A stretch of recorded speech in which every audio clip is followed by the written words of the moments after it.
എന്റെ ഹൃദയത്തിന്റെ ഉടമ. രചന ജാസ്മിൻ കുഞ്ഞോൾ. അവതരണം ഷാഹുൽ മലയിൽ. Editing Faisal C N Nooncheri. രാവിലെ 9 മണി കഴിഞ്ഞു. ശില്പ ഉണർന്നപ്പോൾ ചുറ്റിലും നോക്കിയിട്ട് കണ്ണുകൾ തിരുമ്മി അവൾ ബെഡിൽ എഴുന്നേറ്റിരുന്നു. അവളുടെ മനസ്സിലേക്ക് ഇന്നലത്തെ കാര്യങ്ങൾ ഓരോന്ന് ഒഴുകിയെത്തി. രാത്രി എപ്പോഴോ ശക്തമായ മുട്ടലിൽ വാതിൽ തുറന്നു പ്രശാന്തിനെ മുന്നിൽ കണ്ടപ്പോൾ അവനോട് പൊട്ടിത്തെറിച്ചു വാതിൽ വലിച്ചടച്ചത് അവൾക്ക് ഓർമ്മ വന്നു. അമ്മയൊന്ന് നിർത്ത്. പെട്ടെന്നാണ് പുറത്തുനിന്നുള്ള ശബ്ദം അവളുടെ കാതിൽ പതിഞ്ഞ്. എന്ത് നിർത്താൻ? ഇത് സമയത്തായിരുന്നു നിന്റെ വിചാരം? ഗർഭിണിയാണെന്ന് കരുതി ഇങ്ങനെ ഉറങ്ങാൻ പാടുണ്ടോ പെൺകുട്ടികള്? സരോജിനി പ്രശാന്ത് നേരെ ഉറഞ്ഞു തുള്ളി. അമ്മ ഞാൻ നോക്കിക്കോളാം, സംസാരിച്ചോളാം അവളോട്. അമ്മയോട് ഇപ്പോഴത്തെ അവസ്ഥയെങ്കിലും നോർക്ക്. ഒന്നിലും അമ്മയുടെ ഏട്ടന്റെ മകൾ കൂടിയല്ല അവള്. ഏട്ടന്റെ മകള്, അതിന്റെ കാര്യം നീ വല്ലാതെ പറയണ്ട. നല്ല രീതിയിൽ മുമ്പ് എണ്ണത്തിന് നിനക്ക് എട്ടിച്ചേരാൻ ഒരുപാട് പറഞ്ഞ ഞാനും നീയും. അന്ന് എന്റെ ഏട്ടൻ എന്ന് പറയുന്ന അയാൾക്ക് വലിയ അഹങ്കാരമായിരുന്നു. പെമ്മക്കൾക്ക് രാജകുമാരൻ വരണമെന്ന് വിചാരം. എന്നിട്ട് എന്തായി? പറയാ രാജകുമാരൻ വന്നു. പറഞ്ഞിട്ടെന്താ? ഒരെണ്ണം അവിടെ പിടിച്ചിരുന്നു. ഇവളോ? അതാണ് ദൈവത്തിന്റെ കളികള്. ഇതിപ്പോ ഗത്യന്തരയിലാ കെട്ടിച്ചാന്നല്ലേ, അല്ലാതെ സ്വന്തം ഇഷ്ടത്തിനൊന്നല്ലല്ലോ. മാതിയമ്മേ, ഒന്ന് നിർത്ത്. പ്രശാന്ത് അലറി. സരോജിനി അതോടെ അടങ്ങി. പിടയുന്ന വേദനയോടെ ശില്പ എല്ലാം കേട്ട് നിന്നു. മറുപടി ഒന്നുമില്ല പറയാൻ. താൻ കാരണം അച്ഛനുണ്ടായ അപമാനം, അതിന് പകരം വയ്ക്കാൻ തന്റെ അരികിൽ ഒരു വാക്ക് പോലും ഇല്ല. 2 കുടുംബങ്ങൾക്ക് താൻ കാരണം ഉണ്ടായ നാണക്കേടും അത് എത്ര മായ്ച്ചാലും പോവില്ല. അവളുടെ കണ്ണുകൾ നിറഞ്ഞു. വേണ്ട, ഈ കരച്ചിൽ പോലും തനിക്ക് അർഹതപ്പെട്ടതല്ല. നിറഞ്ഞ കണ്ണുകൾ തുടച്ച് അവൾ ഫ്രഷ് ആവാൻ ബാത്റൂമിലേക്ക് നടന്നു. ശില്പ ഫ്രഷായി വാതിൽ തുറന്ന് പുറത്തേക്ക് ഇറങ്ങിയതും കണ്ടു ഹാളിൽ TV കണ്ടുകൊണ്ടിരിക്കുന്ന പ്രശാന്തിനെ. അവൻ TVയുടെ സൗണ്ട് കുറച്ചിട്ട് അവളെയും നോക്കി. അവന്റെ നോട്ടം കണ്ടത് അവൾ ഒരു വെറുപ്പോടെ മുഖം തിരിച്ച് അടുക്കളയിലേക്ക് നടന്നു. അപ്പച്ചി, അവള് പതിയെ വിളിച്ചു. ആഹാ, ഇതാര് ശില്പ തമ്പുരാട്ടിയോ? എന്താണാവോ ഇത്ര നേരത്തെ എഴുന്നള്ളിയത്? അതപ്പച്ചി, ഞാൻ ഉറങ്ങിപ്പോയി. നല്ല ക്ഷീണുണ്ടായിരുന്നു, തീരെ വയ്യ. അവൾ വേദനയോടെ തന്റെ അവസ്ഥ വ്യക്തമാക്കി. അതെ, ഇന്നൊരു ദിവസം ഞാൻ ക്ഷമിച്ചു. നാളെ മുതൽ നേരത്തെ എഴുന്നേറ്റോണം. നിന്റെ ക്ഷീണം ഉറക്കം തീർക്കാൻ ഇത് ശ്രീമംഗലം വീടല്ല, സരോജിനിയുടെ വീടാ. അത് മറക്കണ്ട. നിന്റെ അച്ഛമ്മങ്ങളുടെ വീട് തന്നെയാ, സമ്മതിച്ചു. പക്ഷെ നീ ഇത്രയും നാൾ ജീവിച്ചവളുടെ സുഖജീവിതമൊന്നും ഇവിടെ കിട്ടില്ല. സരോജിനി പറഞ്ഞിട്ട് നിർത്തി. അതാ ഫ്ലാസ്കിൽ ചായ ഉണ്ട്, വേണമെങ്കിൽ എടുത്ത് കുടിച്ചേക്ക്. എന്നിട്ട് ആ മുറിയൊക്കെ ഒന്ന് തൂത്തുവാരി. ഇങ്ങനെ അനങ്ങാവുന്ന ക്ഷീണം കൂടിയുള്ളൂ. അത്രയും കൂടെ പറഞ്ഞിട്ട് ആറ് മുറ്റത്തേക്ക് ഇറങ്ങി. മോളെ ലച്ചു, മോളിന്ന് ഓഫീസിൽ പോകണ്ട, നിന്നെ കാണാൻ കുറച്ച് ആളുകൾ വരുന്നുണ്ട്. കുളി കഴിഞ്ഞ് പുറത്തേക്ക് ഇറങ്ങിയതും അമ്മ പറയുന്ന കേട്ട് അവളൊന്ന് നടുങ്ങി. അമ്മയ്ക്ക് ഭ്രാന്തായോ? ഉള്ളിൽ വന്ന് നടക്കം വിട്ട് അവൾ അമ്മയുടെ നേരെ ദേഷ്യത്തോടെ നോക്കി. എനിക്ക് ഭ്രാന്തൊന്നുമില്ല, ഞാൻ കാര്യം പറഞ്ഞ. എൻ്റെ അമ്മ എനിക്കിപ്പോൾ വിവാഹം വേണ്ട ഞാൻ എത്ര തവണ പറഞ്ഞതാ. അത് മലയാളത്തിലല്ലായിരുന്നു പറഞ്ഞ്? ആളുടെ മിഴികളിൽ കണ്ണുനീർ ഉരുണ്ടുകൂടി. മോളെ, സിന്ധു പതിയെ അവളുടെ കവിളിൽ തലോടി. വേണ്ട. അമ്മയുടെ കൈ തട്ടി മാറ്റി അവൾ ഉമ്മറത്തേക്ക് നടന്നു. ആഹാ, മോള് കുളി കഴിഞ്ഞോ? മോളോട് അമ്മ കാര്യം പറഞ്ഞോ? മോളിന്ന് ഓഫീസിൽ പോകണ്ട. അച്ഛാ. എന്താ മോളെ? അല്ല, അച്ഛനും അമ്മയെ പോലെ ചിന്തിക്കാൻ തുടങ്ങിയോ? അതെന്താ മോളെ അങ്ങനെ? ഞാൻ എത്ര തവണ പറഞ്ഞ ഇപ്പോൾ വിവാഹം വേണ്ടാന്ന്. അച്ഛൻ എൻ്റെ കൂടെ നിന്നോ? എന്നിട്ടിപ്പോ? അവള് തേങ്ങി. മോളെ ലച്ചു അങ്ങനെ പറയില്ലേ, അവരൊന്ന് കണ്ടിട്ട് പോയിക്കോട്ടെ. ഇപ്പോഴാ ഇങ്ങോട്ട് വരുന്നതെന്ന് വിളിച്ചു പറഞ്ഞ്. അപ്പൊ അച്ഛന് വേണ്ടെന്ന് പറയാൻ തോന്നിയില്ല. വന്ന് കണ്ടു എന്ന് വെച്ച് ഇത് ഇന്ന് തന്നെ നടക്കണമെന്നില്ലല്ലോ. അവളൊന്ന് മൂളി. അച്ഛന്റെ ദയനീയത നിറഞ്ഞ നോട്ടം അവള് ധർമ്മസങ്കടത്തിലാക്കിയതും വന്നോട്ടെ എന്ന് പറഞ്ഞിട്ട് അവൾ തന്റെ റൂമിലേക്ക് നടന്നു. ശ്രീനിലയം എന്നെഴുതിയ കൊച്ചു വീടിന് മുമ്പിൽ ഒരു വണ്ടി വന്നു നിന്നതിന്റെ ശബ്ദം കേട്ട് രാജീവ് മുറ്റത്തേക്ക് ഇറങ്ങി. അതിൽ നിന്ന് രാജീവിനെ നോക്കിയൊന്ന് പുഞ്ചിരിച്ചിട്ട് ശ്രീമംഗലത്തെ ശ്രീധരനും പതുക്കെ ഇറങ്ങി. പിന്നാലെ ശ്രീഹരി, ഇന്ദ്രൻ, അവർക്ക് പിന്നിലായി പത്മവുമായും. എല്ലാവരും ഇറങ്ങിയത് രാജീവൻ അവർക്ക് കൈ കൊടുത്തുകൊണ്ട് വീട്ടിലേക്ക് ക്ഷണിച്ചു. ശ്രീഹരി രാജീവിനെ കണ്ടപ്പോഴൊന്ന് പകച്ചു. കാരണം അവനറിയില്ലായിരുന്നു ശ്രീലക്ഷ്മിയെ പെണ്ണ് കാണാനാണ് പോകുന്നതെന്ന്. വീടാണെങ്കിൽ ശ്രീഹരി മുമ്പ് കണ്ടിട്ടുമില്ല. വണ്ടിയുടെ ശബ്ദവും പിന്നാലെ മറ്റുള്ളവരുടെ സംസാരവും ശ്രീലക്ഷ്മി അകത്തുനിന്ന് കേൾക്കുന്നുണ്ടായിരുന്നു. അവളുടെ ഹൃദയം എന്തിനെന്നറിയാതെ പിടഞ്ഞു. മോളെ ലച്ചു. പുറത്തുനിന്ന് അമ്മ ഒന്ന് വിളിച്ചു. അവൾ തന്റെ ചുരിദാറിന്റെ ഷോള് നേരെയാക്കി ടേബിളിൽ വെച്ച തന്റെ ഡയറിയിലൊന്ന് തലോടി. ആ നിമിഷം അവളുടെ മിഴികൾ നിറഞ്ഞു. ഒരു തുള്ളി കണ്ണുനീർ അവൾ പോലും അറിയാതെ ഡയറിയുടെ മുകളിലേക്ക് പതിഞ്ഞു. മാധവേട്ട, ഒന്ന് അവിടെ വരെ പോവണ്ടേ? രാവിലെ കഴിക്കുന്നിടയിൽ ശോഭ ചോദിച്ചു. അതേ അവരെ ഒന്ന് കൂർപ്പിച്ച് നോക്കി. അത് കണ്ടതും അവരുടെ മുഖം താഴ്ന്നു. എന്തായാലും 2 ദിവസം കഴിയട്ടെ, എന്നിട്ട് ആലോചിക്കാം. അത്രയും പറഞ്ഞിട്ട് അദ്ദേഹം കഴിച്ചു മതിയാക്കി എഴുന്നേറ്റു. അമ്മേ, പോകുമ്പോ എന്നെയും കൂട്ടണേ, എനിക്ക് സ്കൂൾ അവധിയുള്ളപ്പോൾ പോവാം. പോകുമ്പോഴല്ലേ അച്ഛൻ പറയട്ടെ, അപ്പൊ നോക്കാം. ആ, അത് മതി. എന്നാ ഞാൻ ഇറങ്ങുക ശോഭേ. കൈ കഴുകി ഡ്രസ്സ് മാറി വന്നു മാധവൻ പറഞ്ഞിട്ട് പുറത്തേക്ക് നടന്നു. മോളെ ശ്രേയ, മൈയുടെ വന്ന് കഴിക്കാൻ പറയേ. മാധവനും ശിവയും കഴിച്ച പാത്രങ്ങൾ എടുത്തിട്ട് അടുക്കളയിലേക്ക് തിരിവേ മൈയുടെ റൂമിലേക്ക് നോക്കി ശോഭ വിളിച്ചു പറഞ്ഞു. ആമേ, വരുന്നു. മയ്യേട്ടാ, കഴിച്ചിട്ട് വേഗം പോകാൻ നോക്ക്, നീ ഇന്ന് കൊഞ്ചാതെ. അമ്മയോട് മറുപടി പറഞ്ഞിട്ട് ശ്രേയ മൈക്ക് നേരെ തിരിഞ്ഞു. ഞാൻ കൊഞ്ചുന്ന എൻ്റെ പെണ്ണിനോടല്ലേ, അല്ലാതെ നാട്ടുകാരുടെ പെണ്ണിനോടാണോടി? അതൊക്കെ സത്യം. പക്ഷെ ഈ സമയത്ത് ഇങ്ങനെ കൊഞ്ചിന്നാലേ ഓഫീസിലെന്നാൽ ലേറ്റ് ആവുകയെ പറഞ്ഞിട്ട് ശ്രേയ അവരെ പുറകിൽ നിന്ന് മുന്നോട്ട് നടത്തിച്ചു. ഓക്കെ, ഇപ്പൊ ഞാൻ ക്ഷമിച്ചു. ഇതിനുള്ള പരീക്ഷ സഹിതം വന്നിട്ട് നൽകാമേ. ഓ ശരി സർ, കാത്തിരുന്നാളാ. അല്ലടി, നീ എന്താ ശ്രീയന്റെ കൂടെ പോകുന്നില്ലെന്ന് പറഞ്ഞ്? അതൊന്നുമില്ല മയ്യേട്ടാ, മായച്ചി അമ്മയും പോയിക്കോട്ടെ, അതാ നല്ലത്. മായച്ചി പോകുന്നില്ലെന്ന് പറഞ്ഞ ഞാനാ പറഞ്ഞു എനിക്ക് വരാൻ ചേച്ചിയോട് പോവാൻ. എന്നാലും നിനക്ക് കൂടെ പോയിക്കൂടായിരുന്നു? ശ്രീയേട്ടൻ്റെ ആകെയുള്ള അനിയത്തിയില്ലേ നീ?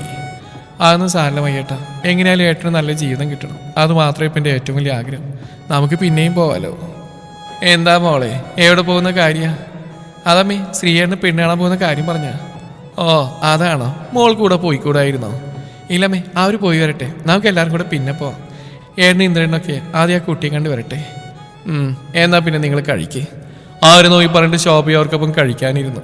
ശില്പക്കാകെ സങ്കടം കൊണ്ട് കണ്ണുകൾ നിറഞ്ഞു. ഇത്രയും കാലത്തെ ജീവിതത്തിനിടയിൽ ഒരു പാത്രം സ്വന്തമായിട്ട് എടുത്തിട്ട് ഭക്ഷണം കഴിക്കേണ്ട അവസ്ഥ ഉണ്ടായിട്ടില്ല. അത് സ്വന്തം വീട്ടിലായാലും ശ്രീമംഗലത്തായാലും. എന്തിനും ഏതിനും ചേച്ചിയുടെ കൈകൾ തന്റെ പിന്നിൽ തന്നെ ഉണ്ടാകുമായിരുന്നു, ഇപ്പോഴും ഉണ്ടാകുമായിരുന്നു. പക്ഷെ തന്റെ വിധി എന്ന് പറയാൻ പറ്റില്ല, അഹങ്കാരം, അത് മാത്രം. മറ്റൊരർത്ഥം അതിന് വേറെയില്ല. എന്തോന്നാടി ചൂലും പിടിച്ചിട്ട് സ്വപ്നം കണ്ടുകൊണ്ടിരിക്കുന്നേ? പെട്ടെന്ന് സരോജിനിയുടെ ശബ്ദം കേട്ടവൾ ഞെട്ടിത്തിരിഞ്ഞു. എന്താ, ഞാൻ പറഞ്ഞ ജോലി ചെയ്തോ? ആ ചെയ്തോ അപ്പച്ചി. എന്നാ തറയ്ക്കും തുടച്ചേക്ക്, എന്നിട്ട് എന്തെങ്കിലും കഴിക്കാൻ നോക്ക്. ഞാനോ? പിന്നെ നിന്നോടല്ലേ ഞാൻ പറഞ്ഞ്, വേറെ ആരെങ്കിലും ഇവിടെ പോ. ശില്പം തിരിഞ്ഞു നോക്കി. പ്രശാന്ത് അവിടുന്ന് പോയിരുന്നു. ടിവിയുടെ ശബ്ദവും ഇല്ല. അവൻ അവിടെയൊന്നുമില്ല, ഇപ്പൊ എവിടെയൊക്കെ പോയി. അല്ലെങ്കിൽ അവൻ ഈ പണിയൊന്നും എടുക്കില്ല, അത് നീ കരുതണ്ട. ചെല്ലി വേഗാവട്ടെ. ശില്പയുടെ മുഖത്ത് ദേഷ്യവും സങ്കടവും ഉറഞ്ഞുകൂടി. ഇനിയും രക്ഷയില്ല. സരോജിനിയെ നോക്കിയിട്ട് കൈയുള്ള ചൂല് അടുക്കളയിൽ വെച്ചിട്ട് അവൾ തറ തുടക്കാൻ വെള്ളം എടുക്കാൻ ബക്കറ്റുമായി വന്നു, കൂടെ മോപ്പും. ബക്കറ്റിങ് ഇതാ, വെള്ളം ഞാൻ എടുത്തുതരാം. വെള്ളം നിറച്ച ബക്കറ്റ് എടുത്ത് ഇനി പ്രശ്നം ഉണ്ടാവണ്ട. സരോജിനി ബക്കറ്റുമായി പുറത്തേക്ക് നടന്നു. അല്പസമയത്തിനുള്ളിൽ വെള്ളവുമായി വന്ന് ഹാളിൽ വെച്ചു. ഇനി തുടങ്ങിക്കോ, വൃത്തിയിൽ വേണം, വെറുതെ അങ്ങേക്ക് തുടച്ചിട്ട് പോയാ പോരാ. ആളൊന്ന് മൂളി, എന്നിട്ട് ജോലി തുടങ്ങി. സരോജിനി ഒരു വിജയശ്ശേരിയോട് അവിടെ നടന്നു നീങ്ങി. അമ്മ നൽകിയ ജ്യൂസുമായി അവൾ മുന്നോട്ട് നടന്നു. ആളിരിക്കുന്നവരുടെ മുഖത്തേക്ക് പോലും നോക്കാതെ. മനസ്സിലെ പിടച്ചിലിന്റെ ആഘാതത്തിൽ കയ്യിലെ ജ്യൂസ് ഇടക്കം തുളുമ്പിയതും അവൾ സംയമനം വീണ്ടെടുത്തു. ശ്രീഹരി നോക്കി കാണുകയായിരുന്നു ശ്രീലക്ഷ്മിയുടെ വെപ്രാളം. ഒന്ന് വെറുതെ പോലും അവൾ തല ഉയർത്തി നോക്കുന്നില്ല. മോളെ ലച്ചു, അങ്ങോട്ട് കൊടുക്ക്. അച്ഛൻ പറഞ്ഞതും അവൾ തലയുയർത്തി അച്ഛനെ നോക്കി അവർക്കരികിലേക്ക് നീങ്ങി. ശ്രീഹരിയുടെ മുമ്പിലേക്ക് ജ്യൂസ് എടുത്ത് നീട്ടിയ നിമിഷം അവൾ അനായാസമായി ഒന്ന് തല ഉയർത്തി. ആ നിമിഷത്തെ അവളുടെ കണ്ണുകളിൽ ഒളിച്ചിരുന്ന വികാരം അവൾക്ക് തന്നെ നിയന്ത്രിക്കാൻ കഴിഞ്ഞില്ല. ശ്രീയേട്ടൻ? അവളുടെ ചുണ്ടുകൾ പതിയെ മന്ത്രിച്ചു. അവളുടെ കണ്ണുകളിലെ ആ തിളക്കം അവന്റെ ഹൃദയത്തിലേക്കാണ് ആ നിമിഷം ചെന്ന് തട്ടിയത്. ഒരു നിമിഷം ശ്രീഹരിയുടെ ശ്വാസം തന്നെ മറന്ന പോലെ നിന്നു. ഇത്രനാൾ വ്യക്തമായി നിയന്ത്രിച്ചു നടത്തിയിരുന്ന ഹൃദയം ഇന്ന് ആദ്യമായി ഒരു ചോദ്യം ചോദിക്കുന്ന പോലെ. അവൻ പെട്ടെന്ന് ഓട്ടം മാറ്റി. ആരും കാണാതിരിക്കാനായി മുഖത്തൊരു സാധാരണ ഭാവം ചേർത്തെടുത്തു. ഒന്ന് പുഞ്ചിരിച്ച് അവൻ ജ്യൂസ് വാങ്ങിയിട്ട് മുത്തശ്ശന്റെ നേരെ നോക്കി. ശ്രീലക്ഷ്മി എല്ലാവർക്കും ജ്യൂസ് കൊടുത്തിട്ട് പിന്നോട്ട് മാറി അമ്മക്കരികിൽ പതുങ്ങി നിന്നു. അച്ഛൻ സംശയത്തോടെ അവളെ നോക്കി. നേരത്തെ ആകെ മോഹത നിറഞ്ഞിരുന്ന മകളുടെ മുഖത്ത് വല്ലാത്തൊരു തെളിച്ചം വന്നിരിക്കുന്നു. അത് കണ്ടതും അദ്ദേഹത്തിന്റെ ഉള്ളവും നിറഞ്ഞു. രാജീവ, അപ്പൊ എങ്ങനെയാ കാര്യങ്ങള്? മുത്തശ്ശൻ ചോദിച്ചു. ലച്ചുവിന്റെ അച്ഛൻ വെപ്രാളത്തോടെ അദ്ദേഹത്തെ നോക്കി. അത് സർ, എന്താണോ, എന്തെങ്കിലും പ്രശ്നമുണ്ടോ? ഏയ് ഇല്ല സർ, ഒന്നുമില്ല. ഞങ്ങൾക്ക് തന്റെ കുട്ടിയെ ഇഷ്ടമായി, ഇല്ലേ പത്മം? അതെ അച്ഛാ, ഇഷ്ടമായി. സർ, ഒരു കാര്യം പറഞ്ഞോട്ടെ? എന്താണോ? താൻ പറഞ്ഞോളൂ. അത് അവര് തമ്മിലൊന്ന് സംസാരിച്ചോട്ടെ. ആ സംസാരിച്ചോട്ടെ, അതിനെന്താ? അവരല്ലേ ഒരുമിച്ച് ജീവിക്കേണ്ടത്. അവർക്കിടയിൽ എന്തെങ്കിലും ഉണ്ടെങ്കിൽ പരസ്പരം സംസാരിച്ചറിയാലോ. മോനെ ശ്രീ, നീ ചെല്ല്. മുത്തശ്ശൻ പറഞ്ഞു. ശ്രീഹരി എഴുന്നേറ്റു. അമ്മ കണ്ണുകൊണ്ട് കാണിച്ചു. ലച്ചു മുമ്പിൽ നടന്നു, പിന്നാലെ ശ്രീഹരിയും. പ്രഭാകര, എന്നാ പിന്നെ ഞങ്ങൾ ഇറങ്ങട്ടെ, വീണ്ടും കാണാം. ആ നാട്ടിലെ കുറച്ച് കാര്യപ്പെട്ടവർ അയാളുടെ സുഖേരം അന്വേഷിക്കാൻ വന്നതായിരുന്നു. ശാന്തയും പ്രശാന്തും തമ്മിലുള്ള ബന്ധം നാട്ടിൽ പാട്ടാണെങ്കിലും അയാൾ ഓർക്കുമ്പോൾ ഇടക്കാരെങ്കിലും വന്നിട്ട് പോകും. അത് അയാൾക്ക് വല്ലാത്തൊരു ആശ്വാസമാണ്. ആ ഒരു വീട്ടിൽ വന്നിറങ്ങി റോഡിലേക്ക് കടന്നും കണ്ടു പ്രശാന്തിന്റെ ബൈക്ക് പ്രഭാകരന്റെ വീട്ടിലേക്ക് തിരിയുന്നു. ഇവനല്ലേ ഇന്നലെങ്ങാനും ഒരു പെണ്ണിനെ കെട്ടിക്കൊണ്ടുവന്നെന്ന് കേട്ടത്. എന്നിട്ടും പ്രഭാകരന്റെ വീട്ടിലേക്കുള്ള വഴി അവർ നിർത്താനായിട്ടില്ല. അതെങ്ങനെ നിർത്തും ചേട്ടാ? അവന്റെ അന്ന അവിടെയല്ലേ, അത് മറക്കാൻ പറ്റുമോ? കൂടെയുള്ള ഒരുത്തൻ പറഞ്ഞു. അവരൊരുമിച്ച് ചിരിച്ചു. എന്തു ചെയ്യാൻ, ആ കെട്ടിക്കൊണ്ടുവന്ന പെണ്ണിന്റെ വിധി, അല്ലാണ്ട് എന്തു പറയാൻ? ആ ചിരിയിലൂടെ തന്നെ അവരതും പറഞ്ഞ് മുന്നോട്ട് നടന്നു. പ്രശാന്തന്റെ ബൈക്ക് മുറ്റത്ത് നിർത്തി ബൈക്കിൽ നിന്നിറങ്ങി വീട്ടിലെ സീറ്റ് ഔട്ടിലേക്ക് നോക്കി. വാതിൽ തുറന്നിട്ടിരിക്കുന്നു. അവൻ ശബ്ദമുണ്ടാക്കാതെ അകത്തേക്ക് കയറി. ഹാളിലേക്ക് കടന്നിട്ട് പ്രഭാകരൻ കിടക്കുന്ന റൂമിന് നേരെ അവനൊന്ന് പാളി നോക്കി. നല്ല ഉറക്കാണെന്ന് തോന്നുന്നു, സ്വയം പറഞ്ഞുകൊണ്ട് അവൻ കിച്ചണിലേക്ക് നടന്നു. ശാന്ത പുറംതിരിഞ്ഞെന്ന് എന്തോ ജോലിയിലാണ്. പ്രശാന്ത് പതിയെ കാലുകൾ മുന്നോട്ട് വെച്ചു. മുടി മുകളിലേക്ക് വാരിക്കെട്ടി വെച്ചിരിക്കുന്നു. പിൻകഴുത്തിലെ സ്വർണ്ണ രോമങ്ങളുടെ ഭംഗി അവളിൽ മത്തുപിടിപ്പിച്ചതും അവയൊന്ന് ചുംബിക്കാൻ അവന്റെ ഉള്ളം വല്ലാതെ കൊതിച്ചു.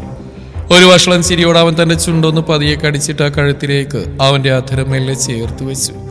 പെട്ടെന്ന് ഒരു ഉൾക്കിടലത്തോടെ ശാന്ത തിരിഞ്ഞതും പ്രശാന്ത് അവിടെ വാ പൊത്തിപ്പിടിച്ചു. ശ്രീലക്ഷ്മി. ശ്രീഹരി പതിയെ വിളിച്ചതും ലച്ചൊന്ന് മുഖമുയർത്തി അവനെ നോക്കി. എന്താണോ ഒന്നും മിണ്ടാത്തത്? തനിക്ക് എന്തെങ്കിലും കാര്യമായിട്ട് സംസാരിക്കാനുണ്ടോ എന്നോട്?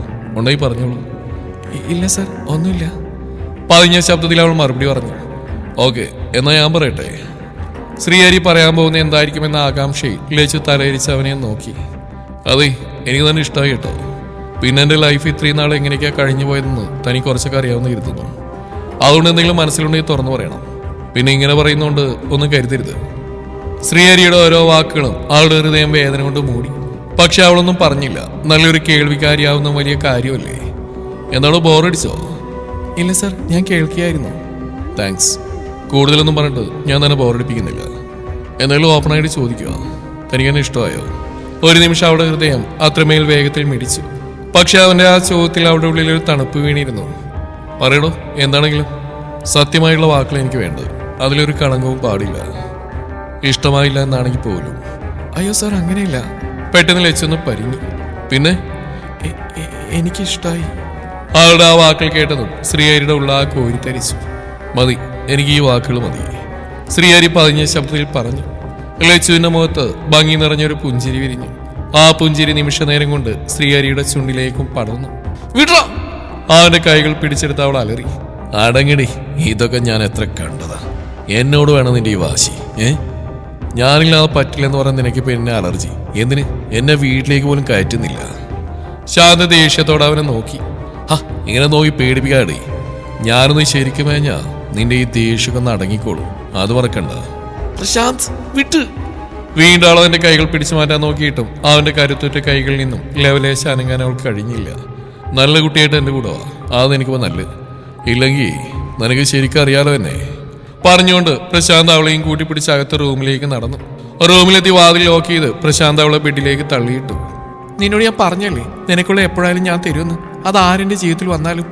അതും മറന്നിട്ട് നീ എന്നെ അവഗണിച്ചില്ലേ? വച്ചേക്കില്ല നിന്നെയാ, ഓർത്തോ? നിനക്കറിയണ്ടേ ഞാൻ ആരെയാണ് കല്യാണം കഴിച്ചത്? ശാന്ത ബെഡിൽ നിന്ന് പതിയെ എഴുന്നേറ്റു. വേണ്ടടാ, എനിക്കറിയണ്ട. എല്ലാം ഞാൻ അറിഞ്ഞു. അവളില്ലേ, ആ പെണ്ണ്, നിന്റെ അമ്മാവന്റെ മകള്, അവളെയാ നീ വിവാഹം കഴിച്ചെന്നും അവളുടെ വയറ്റിൽ നിന്റെ കുഞ്ഞു വളരുന്നുണ്ടെന്നും അങ്ങനെ എല്ലാം ഞാൻ അറിഞ്ഞു. അതുകൊണ്ട് എന്നെ ഭീഷണിപ്പെടുത്താൻ പോവാൻ നോക്ക്. അത് നിനക്ക് നല്ലത്. പിന്നെ കഴിഞ്ഞ ദിവസം ഞാൻ പറഞ്ഞെന്താണെന്ന് നിനക്ക് മനസ്സിലായില്ലെങ്കിൽ ഒന്നുകൂടെ പറയാം. നീ ആരെ കിട്ടിയാലും സന്തോഷത്തോടെ ജീവിക്കാൻ വെക്കില്ലെന്ന് പറഞ്ഞ് നിന്റെ കൂടെ ഇങ്ങനെ സുഖിച്ച് ഉല്ലസിക്കാനല്ല, അവളുടെ കൂടെ ജീവിക്കാൻ സമ്മതിക്കില്ലെന്ന് പറഞ്ഞതിന് വേറെ ചില അർത്ഥങ്ങളാ. നീ എന്റേതാണെന്ന് ഞാൻ അവളെ പറഞ്ഞ് വിശ്വസിപ്പിക്കും. നീ എന്റെ കൂടെ ഇല്ലാതെ തന്നെ. എന്നിട്ട് അവളും കൂടെ നിന്നെ വിട്ടിട്ട് പോകണം. അതാ വേണ്ടത്. ഓഹോ, അപ്പൊ നിന്റെ മനസ്സിലിരിപ്പതാണല്ലേ? അതേടാ, അങ്ങനെ തന്നെ കരുതിക്കോ. എന്തായാലും നിന്റെ മനസ്സിലിപ്പോരല്ല എന്റേത്. എന്നെ ഒഴിവാക്കാനും പറ്റില്ല, നാട്ടുകാർക്ക് മുമ്പിൽ കാണിക്കാൻ അവള് വേണം താനും. അങ്ങനെയുള്ള കളി ഇനി നമുക്ക് വേണ്ട മോനെ. ഇവിടെ വെച്ച് നിർത്തിക്കോ. ബെസ്റ്റ്. അവൻ ചിരിച്ചു, പൊട്ടി പൊട്ടി ചിരിച്ചു. നല്ല ഉപദേശം. അപ്പൊ മേഡം ചെയ്തുകൊണ്ടിരിക്കുന്ന വലിയ പുണ്യപ്രവൃത്തിയാണല്ലോ അല്ലേ? നാട്ടുകാർക്ക് മുമ്പിൽ കാണിക്കാൻ ശരീരം തളർന്ന ആണൊരുത്തം ഭർത്താവും ആവശ്യങ്ങളൊക്കെ നടക്കാൻ ഈ ഉള്ളവനും. ഇത് ഭയങ്കര നല്ല കാര്യമാണല്ലോ അല്ലേടി? പ്രശാന്ത് അവൾക്ക് നേരെ ചീറി. വേണ്ടടി, നിന്റെ ഈ പിഴച്ച ശരീരം എനിക്കിനി വേണ്ട. എല്ലാം അങ്ങോട്ടും ഇങ്ങോട്ടും സംസാരിച്ച് തീർക്കാൻ വന്നായിരുന്നു ഞാൻ. പക്ഷേ നിന്റെ ഈ നല്ല സ്വഭാവം ഞാൻ തീരെ പ്രതീക്ഷിച്ചില്ല. സന്തോഷായി. ഇത്രയും മതി. പിന്നെ ഒരു കാര്യം പറഞ്ഞേക്കാം, ഈ പകയും വെച്ച് എനിക്കെതിരെ എന്തിനെങ്കിലും ഇറങ്ങിയാ വെച്ചേക്കില്ലെന്ന് ഞാൻ ഓർത്തു വെച്ചോ. പറഞ്ഞിട്ട് അവളെ വീണ്ടും ബെഡിലേക്ക് പിടിച്ച് തള്ളിയിട്ട് വാതിൽ തുറന്ന് കാറ്റുപോലെ അവൻ പുറത്തേക്ക് കടന്നു. നിമിഷങ്ങൾക്ക് അവന്റെ ബൈക്ക് ചീറിപ്പാഞ്ഞു പോയി. ശാന്ത വല്ലാത്തൊരു ഞെട്ടലോടെ ഇരിപ്പായിരുന്നു. അല്പം മുമ്പ് സംഭവിച്ച കാര്യങ്ങൾ ഓരോന്നും അവളുടെ മനസ്സിലേക്ക് ഒഴുകിയെത്തി. അതോടൊപ്പം അവളുടെ കണ്ണുകൾ പകയാലിരിഞ്ഞു. ഏതു വിധേനയും പ്രശാന്ത് എന്നൊരുവന്റെ ജീവിതം എറിഞ്ഞെടുക്കാനുള്ള അത്രയും പക. എന്നാ ഞങ്ങൾ ഇറങ്ങട്ടെ രാജീവ. ശ്രീഹരിയും ലച്ചും പുറത്തേക്ക് വന്ന് ശ്രീധരൻ പതി എഴുന്നേറ്റു. സർ. രാജീവ് ഒരു പ്രയാസത്തോടെ ശ്രീഹരിയുടെയും ലച്ചുവിന്റെയും മുഖത്തേക്ക് മാറി മാറി നോക്കി. അദ്ദേഹത്തിന്റെ നോട്ടത്തിൽ ഒരുപാട് സംശയങ്ങൾ നിറഞ്ഞിരുന്നു. കാരണം രാവിലെ ഒരു കൂട്ടർ കാണാൻ വരുന്നുണ്ടെന്ന് പറഞ്ഞപ്പോൾ തന്നെ മകളുടെ മുഖത്തെ സങ്കടാശം കണ്ടതാണ്. പക്ഷെ അപ്പോൾ കണ്ട മുഖമല്ല തന്റെ മകളിൽ ഇപ്പോഴുള്ളെന്ന് തോന്നിയെങ്കിലും അദ്ദേഹത്തിന്റെ നെഞ്ചിരിപ്പ് മാറിയില്ല. രാജീവേട്ടാ. അദ്ദേഹത്തിന്റെ മുഖം ശ്രദ്ധിച്ചിട്ടാണ് തോന്നുന്നു ഇന്ദ്ര അദ്ദേഹത്തിന്റെ അരിയിലേക്ക് വന്ന കൈകൾ പിടിച്ചു. രാജീവ് ഒന്നും മനസ്സിലാവാതെ അവനെ നോക്കി. അതെ, ഏട്ടനും ശ്രീലക്ഷ്മിയും പരസ്പരം ഇഷ്ടമായി. അതുകൊണ്ട് ഈ മുഖത്തുള്ള ടെൻഷൻ നൽകലും മാറ്റിവെച്ചോളൂ. നാളെ തന്നെ വിവാഹത്തിലുള്ള ഒരുക്കങ്ങൾ തുടങ്ങിക്കോളൂ. ഇന്ദ്രന്റെ സംസാരം കേട്ട് അദ്ദേഹത്തിന്റെ മുഖം തെളിഞ്ഞു, ഹൃദയം നിറഞ്ഞു. ശ്രീലക്ഷ്മി നാണത്താൽ തളാഴ്ത്തി. എന്നാ പിന്നെ ഞങ്ങൾ പോയി വരട്ടെ രാജീവ. ശരി സർ. രാജീവ് അദ്ദേഹത്തിന്റെ കൈകൾ കൂട്ടിപ്പിടിച്ചു. അദ്ദേഹത്തിന്റെ കണ്ണുകൾ നിറഞ്ഞിരുന്നു. രാജീവ, പ്രയാസപ്പെടാതല്ലോ, എല്ലാം ഭംഗിയായിട്ട് നടക്കും. രാജീവ് ഒരു പുഞ്ചിരിയോടെ തലയാട്ടി. മോളെ പോയി വരട്ടെ, പത്മലച്ചുവിനെ ചേർത്ത് പിടിച്ച് പറഞ്ഞു. അങ്ങനെ കാര്യങ്ങളൊക്കെ സംസാരിച്ച് ശ്രീമംഗലത്തുള്ളവർ തിരിച്ചുപോയി. ഏടത്തി, എന്താ പണി? ഞാൻ വല്ല സഹായവും ചെയ്യണോ? യശോദ അടുക്കളയിൽ ഉച്ചക്കത്തേക്കുള്ള ഭക്ഷണം ഉണ്ടാക്കുന്നതിനിടയിലേക്കാണ് സിത്തുവിന്റെ അമ്മ സരിക അവിടേക്ക് കടന്നു വന്ന്. ഏയ് വേണ്ടടി, ഇതെനിക്ക് ചെയ്യാനുള്ള ജോലിയേ ഉള്ളൂ. അതുമല്ല, മായമോൾ ഒരുവിധം പണിയൊക്കെ തീർത്തിട്ടാ പോയത്. എനിക്ക് അതുകൊണ്ട് വലിയ പണിയൊന്നുമില്ല. ഇന്നെന്നല്ല, എല്ലാ ദിവസവും ഇങ്ങനെ തന്നെയാ. ആഹാ, ഏടത്തിക്ക് മരുമകളായി കിട്ടിയ കുട്ടി ഉഷാറാണല്ലോ. പിന്നില്ലാണ്ട്, അത് പറയാനുണ്ടോ? മരുമകളല്ല, അവൾ എനിക്ക് മകള് തന്നെയാ. ആ, അത് സത്യ. ആള് കൂടുതൽ പരിചയപ്പെടാൻ കഴിഞ്ഞില്ല. വന്ന മുതൽ ആകെ ഒരു ക്ഷീണല്ലായിരുന്നോ? അത് സാരമില്ല, അവരിപ്പോ ഇങ്ങ് വരുമല്ലോ, അപ്പൊ പരിചയപ്പെടാലോ സരികെ. അല്ല, സിത്തയുടെ ഇവിടേക്കൊന്നും കണ്ടില്ലല്ലോ. അത് അച്ഛനും മോളും പുറത്തേക്ക് ഇങ്ങോട്ടോ പോയിരിക്കുക. എപ്പോ വരുമോ എന്തോ. ആ, അവര് വരട്ടെ, നീ ഇതൊന്ന് നോക്ക്. ഞാൻ ഈ വെള്ളം അമ്മയ്ക്കൊന്ന് കൊടുത്തിട്ട് വരാം. ശരി അടുത്തി, പോയി വാ. സരിക പറഞ്ഞു. യശോദ ഒരു ഗ്ലാസ് വെള്ളവുമായി അകത്തേക്ക് നടന്നു. അമ്മേ, വെള്ളം. യശോദ റൂമിലേക്ക് വന്നുകൊണ്ട് ജാനകിയമ്മയെ വിളിച്ചു. അവർ പതുക്കെ എഴുന്നേറ്റിരുന്നു. അവരെ എത്തിയില്ല അല്ലേ മോളെ? ഇല്ലമ്മേ, എത്തിയില്ല, വരാനാവുന്നേ ഉള്ളൂ. എന്റെ കുഞ്ഞിന്റെ കാര്യത്തിൽ ഇതെങ്കിലും ഒന്ന് ശരിയായാൽ മതിയായിരുന്നു. അവർ പറഞ്ഞുകൊണ്ട് നെടുവീർപ്പിട്ടു. ഇത് ശരിയാവും അമ്മേ, ആ കുടുംബത്തെ നമുക്ക് നന്നായിട്ട് അറിയുന്നല്ലേ, അതിൽ പ്രശ്നമൊന്നും ഉണ്ടായിരിക്കില്ല. എന്റെ മോളെ, അതൊക്കെയാണ്. രാജീവിനെയും സിന്ധുവിനെയും നമുക്കറിയാം.